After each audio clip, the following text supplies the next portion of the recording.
so what do you usually drink? Do you vodka, wine? tequila? I like wine. I like tequila and vodka. I like tequila more, I think, than vodka. What about bourbon? I do like bourbon because I did a bourbon tasting at a work thing, and I discovered there's a lot of caramel in bourbon. Yes, there is. I like bourbon. And it's I want to amazing. try the bourbon one. Oh, yeah. This is my favorite. So Okay, this is good. just apple, lemon, ginger, and Thank you. bourbon. And we use a local distiller in Indianapolis, and it happens to be one of my favorite bourbons. Wow. This is fantastic. And so many women will say, well, I don't like bourbon. I'll go, no, try this. And they go, oh, yeah. This is really good. Okay, tell me the nutritions because I can't see Oh, well, I'd have to look at it too. Oh, yeah. But it's very low in calorie. It feels really light. Yes, I think it's 96 calories. But what's nice is, and a girlfriend said last weekend, she wanted all the cocktails for the graduation party except for the bourbon. I'm like, why don't you want the bourbon? one. And she goes, well, that's kind of a winter drink. I'm like, no, it's not. It's so good. And It's so good. yeah, and you can put it in a blender with ice, make it a slushy. But in the winter, you could warm it. And so this one is a spicy margarita. This is very low calorie, low carb, and has agave in it, and then has cayenne. So it's a really nice It's got a kick. Yeah. And then it's great with a little lime on top. Oh, yeah. Very good. Oh, thank you. Thank you so much. I think you're a flavorist in the making.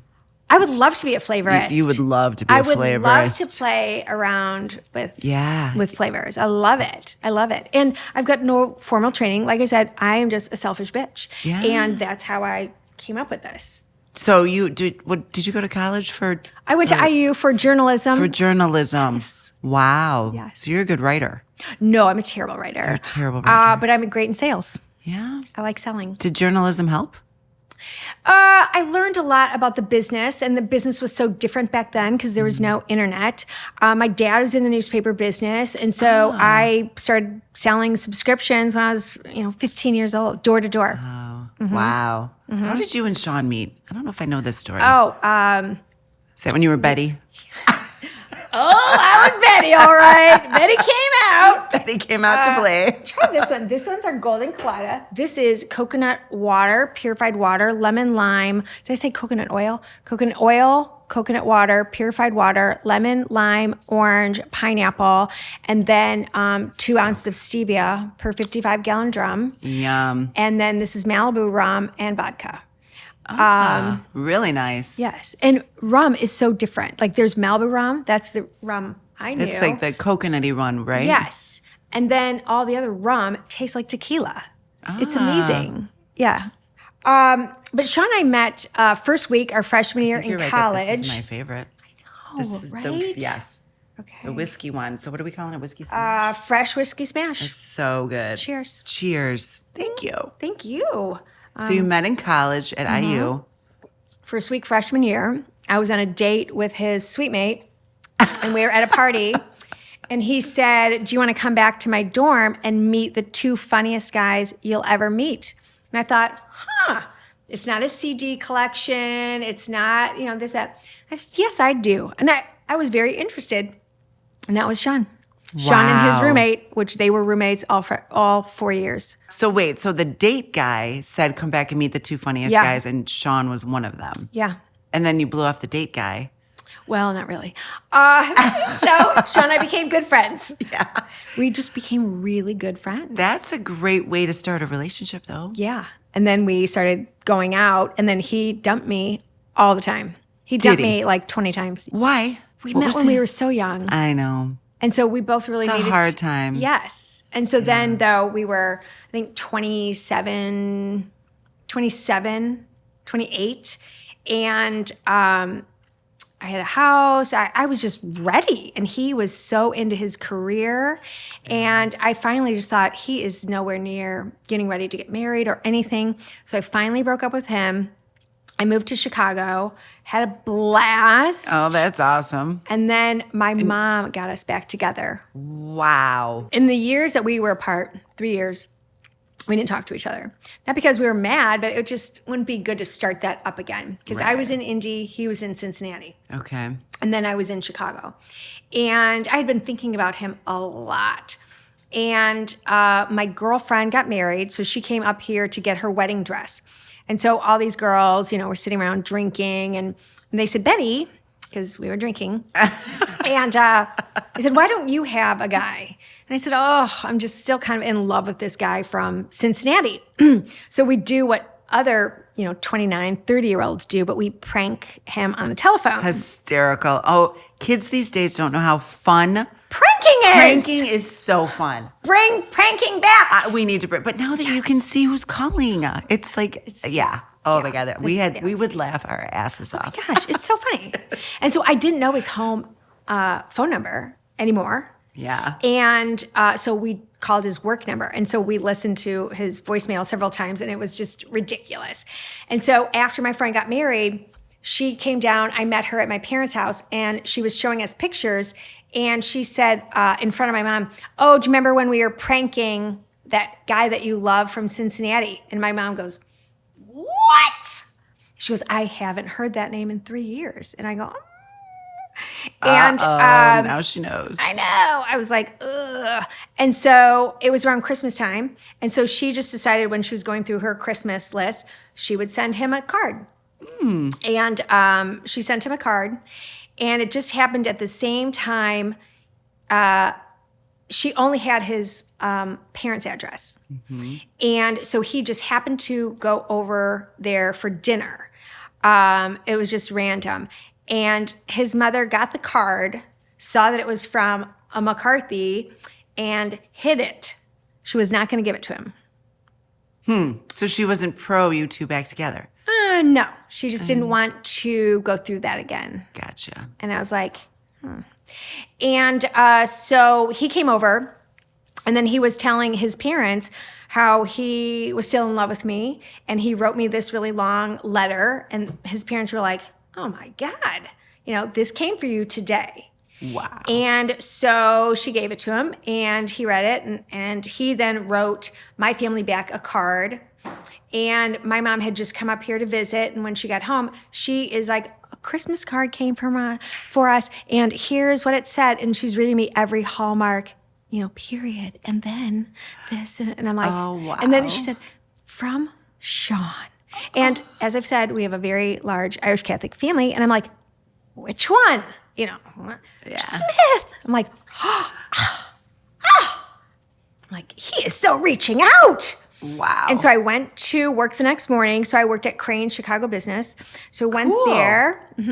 I love Crane's. I love Crane's. Crane's. Yeah. So great. Typed him a little note, but I thought, didn't want it to get lost in the holiday mail. So I FedExed it for an 8 a.m. delivery. You are such a perfectionist. Not obvious at all. And he was on the phone. That's hysterical. FedEx it for an 8 a.m. delivery. And he was on the phone with the client, and they put the FedEx there, and he said it read McCarthy, and he just hung up that phone, opened it up, and he didn't even read it, and he just saw my number and said, called me. And I knew he was getting it about this time, if he was there. And so I answered the phone, and he took a deep, long breath, and I thought, oh, it was him. And in the first 30 seconds, he said, that's it. I'm going to move to Chicago, and we're going to get married. And I go, playing hard to get, I said, okay. But I'm just going to let you. And they're like question cards. I love so it. let's go random. Random. They're not angel cards, but almost. I finally have some clarity about me. Nice. You have to dig deep, get to know yourself, and you can move out of that space, because I know that whatever circumstance is coming my way, I am fully grounded enough to say, I do want that, I don't want that, that doesn't work, that does work. I really, there's no bullshit, there's no happy, you know what, oh, that doesn't work. How about you? What would you say? I finally have clarity about, well, maybe it's because we're doing this week, but I'm getting more and more clear about why I'm doing this podcast and writing a book. So it feels like, and weirdly got a really sweet email from a woman that I met 7 years ago. And she's like, and I haven't heard from her in those 7 years, but she sent this email and she just said, I look forward to your posts. And she's like, you have no idea how inspiring, or I can't remember exactly what it said, but it was just really, it's like, this is why I'm doing this, you know? But I think too, for me, because I read them, you're lighting a fire. Oh, You're thank giving you. permission that I can hold my own ground. Good. I just got goosebumps. Oh, I did too. Oh, I Did love you? that. Oh my gosh. I did. It's not the whiskey. It's not, no. I haven't had enough of it. But yeah, I mean, I really And feel that is the goal of like, giving people courage to own their own legacy is, kind of the concept. And it's, and it does have stuff to do with parents.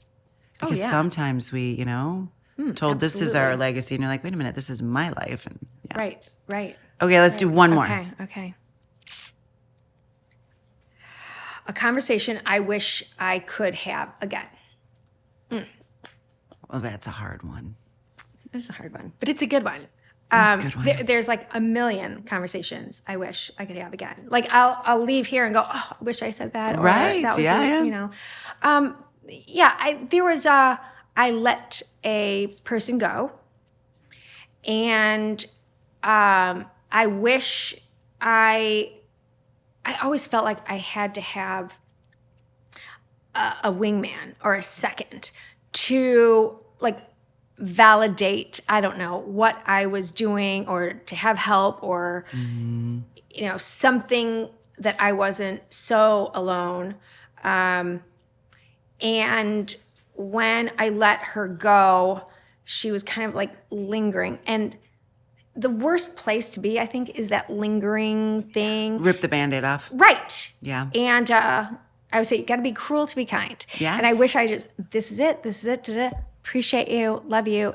It is not a fit any longer. Here's how it is. Mm-hmm. But because I didn't kind of cut it off, okay, let me think about that, because I was trying to be nice. Oh. Never works. Oh my No. gosh. What? Yeah. Oh. And trying to be nice. Ugh. They say, you're right, cruel to be kind, or being nice isn't always kind. Yes, Yeah. right. And so I just wish I had more, Candor. Yes, yes. That's hard. I struggle with that too. I think that's a really good example. So I would say definitely that one comes to mind right away. How about you? Well, I got one. My mom, anything with my mom, because she has dementia now, really badly. And sorry. I miss, that's a shitty ass disease. It's so bad. Oh, yeah. It is so bad. But I miss even talking business with her. She was so fun to just babble with and talk relationships with. So that's what I would say. That just hit me. Yeah. If you could have lunch with anybody dead or alive, who would that be? It's kind of similar to this question, but I like that one.